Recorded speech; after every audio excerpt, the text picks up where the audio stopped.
When you visit a home, how do you know what you are looking at when it comes to the electrical system? Do you know the differences and what each implies?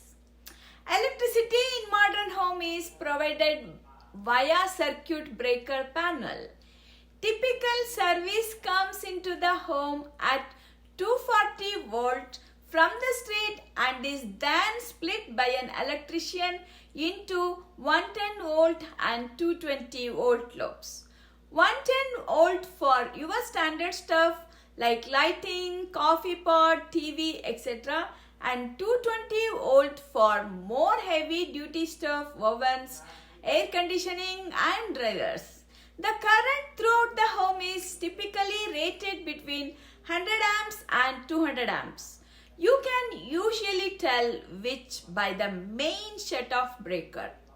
Think of amps like water flowing through a pipe. The higher the number, the more equipment can be powered. Older homes may be served by fuse panels or knob and tube wiring. These are typically only rated to a 60 amps of current. Both are safe yet pose their own hazards. Knob and tube wiring is undergrounded, meaning any electrical surge can raise the risk of fire, shock and electrocution. Both limit the number of available circuits in the home, and with today's power-hungry society, you will end up with overloaded circuits. In a fuse panel, this will result in blown fuses. For knob and tube wiring, you will end up with hot and saggy wires, and if those wires are covered by insulation, there is an increased risk of fire.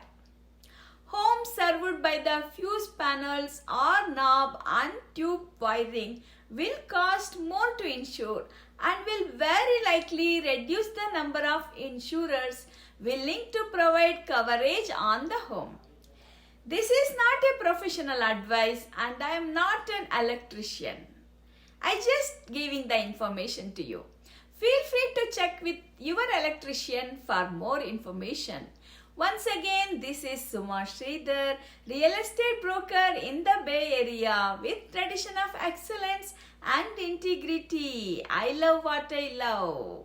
Feel free to call us for any info related to real estate. Looking forward to hearing from you. Thanks for watching. Have a wonderful day.